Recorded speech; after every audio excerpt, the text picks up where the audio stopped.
the village of Ntembe, nestled between the red hills and the whispering baobab trees, there lived a woman named Nyarai. She was known not for what she said, but for the silence that followed her wherever she went. While others laughed and argued in the market square, Nyarai moved like wind through tall grass, present yet quiet.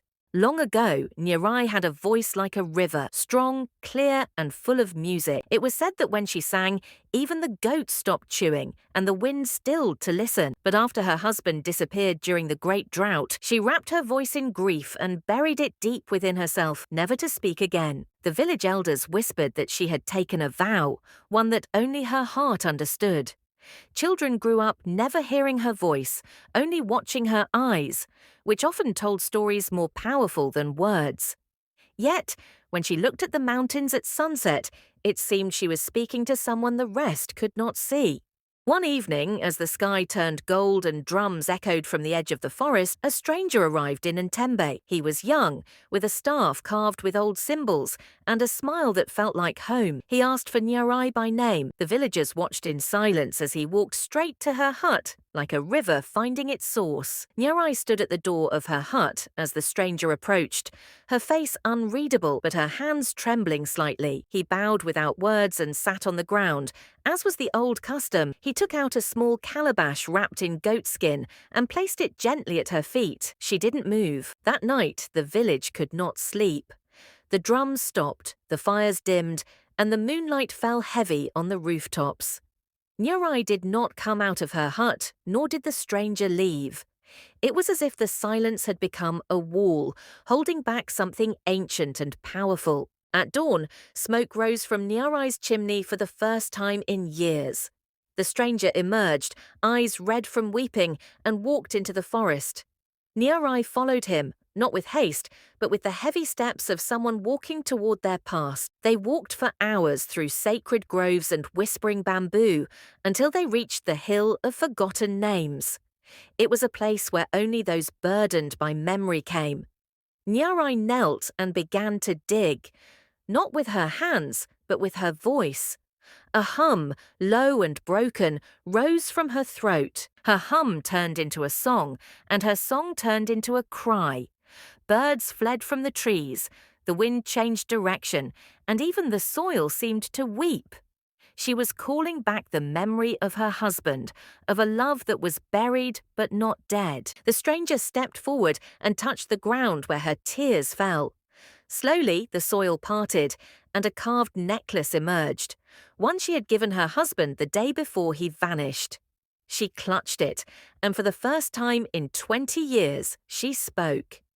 He was taken, not lost. The young man sat beside her and said, he was taken by the drought spirits, but he left behind a promise that when your voice returns, he would too. Nyarai closed her eyes, and the memories came like waves, his laughter, his hands, his absence. Together they lit a fire at the foot of the hill using sacred wood. The smoke danced skyward in spirals, carrying her song with it. The flames didn't burn red, they glowed blue, a sign that the spirits were listening. Suddenly the wind turned fierce, and from within it came a voice, deep and distant. It was her husband, calling her name. Nyarai, it said, again and again, like thunder beneath the sky. Her hands trembled, but she stood firm. Back in the village, the elders gathered. They sensed a change in the air, an old stirring. They lit lamps and began to chant the names of the ancestors, calling for protection, for wisdom, and for peace. In the forest, a figure began to take shape in the blue flames. It was him, older, tired, but unmistakably her husband. Nyarai stepped forward, voice breaking. You kept your promise. He smiled and said, you kept your silence. They did not touch, for the living and the taken may not cross. But they spoke, two voices weaving memories, regrets, and forgiveness. The forest held its breath as their words healed the space between them. When the flames died, he faded with them. But Nyarai did not cry.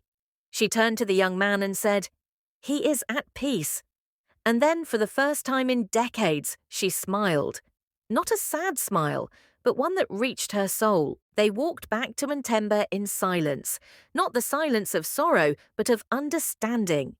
Birds returned to their songs, and children ran toward her, laughing.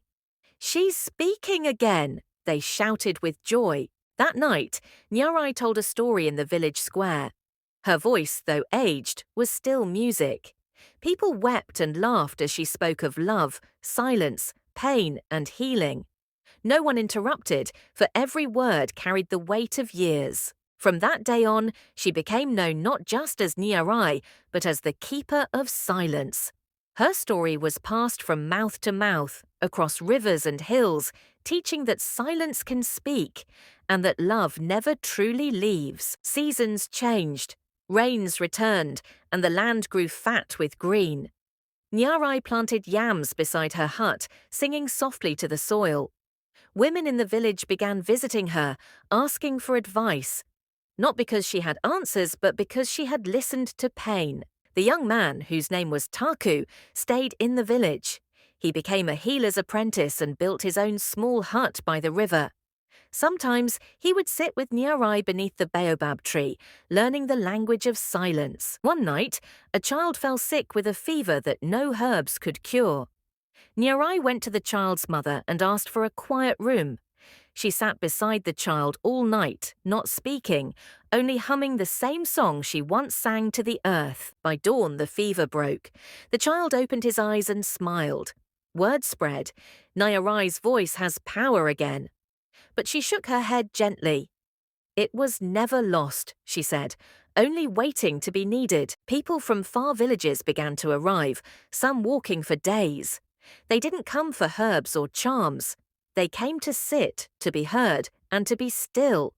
Nyarai taught them that the soul speaks best in silence. One evening, Nyarai took Taku to the riverbank.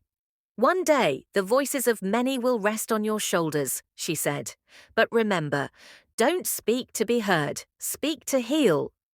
Taku nodded, his eyes shimmering. Years passed. Nyarai's hair turned silver, and her steps grew slow. But her presence never dimmed. Children still gathered around her, and her stories, woven from pain and peace, became sacred songs. The children of Ntembe village grew up with her name on their lips. When they were scared, they sang her songs. When they were happy, they touched the baobab tree. It was said her spirit lived in the roots and whispered to those who listened. Once, during a long drought, the village gathered in silence beneath the baobab. No one spoke. Then Taku placed his hand on the tree and whispered, "We remember." And as if in reply, the clouds came. The first drop fell on Nyarai's grave, then another and another. The earth drank deeply. Children ran barefoot through the rain, shouting, "She hears us!" And the wind carried their laughter far. As the years moved on, travellers came to Ntembe not for riches or gold, but to sit in silence under the tree. Some left weeping, some left singing, all left changed. Taku never married, but he said his heart was full. "I was raised by a woman who taught me the weight of words," he'd say, "and the healing hidden in silence." One night, long after his beard turned grey, Taku sat under the baobab and said aloud, "You were right, Nyarai. Silence does not mean absence." And in the wind, he heard her hum.